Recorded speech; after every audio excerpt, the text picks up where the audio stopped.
to do to her? What do you want to do to her when she's just lying there half dead?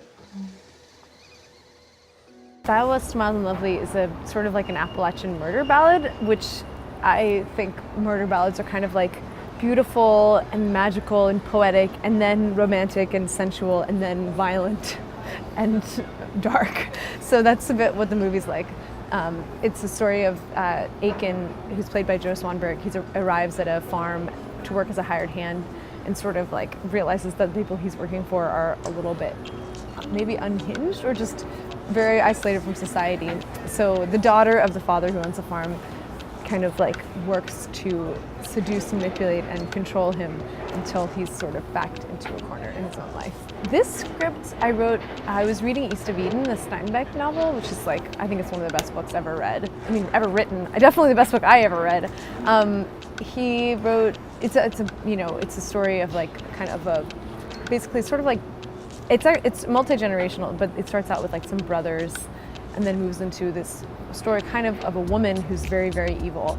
And I loved that evil woman character. I don't know why I'm really drawn to like portrayals of evil women, but I think, you know, there maybe because like historically we haven't been that lucky to have that many women portraying other women in the media, that we see a lot of male portrayals of women, and they do tend to be, you know, either they're the seductress or they're the, you know, whatever they say, the Madonna and the whore.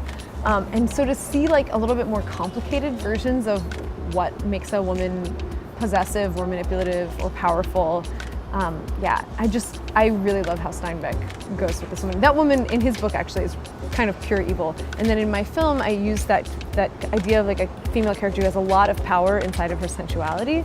But you know, she's using it in a dark, manipulative way. And then sort of like when she transcends that, what does it mean to see her vulnerable side and see the friendships that she develops. I also was really inspired by this terrible love.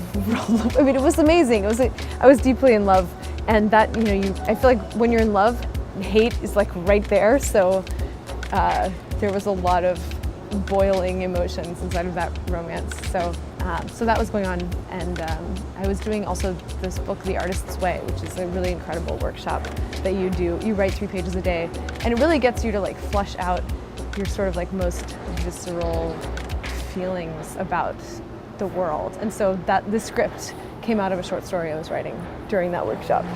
Yeah, you're just like a witch. That's what witches do.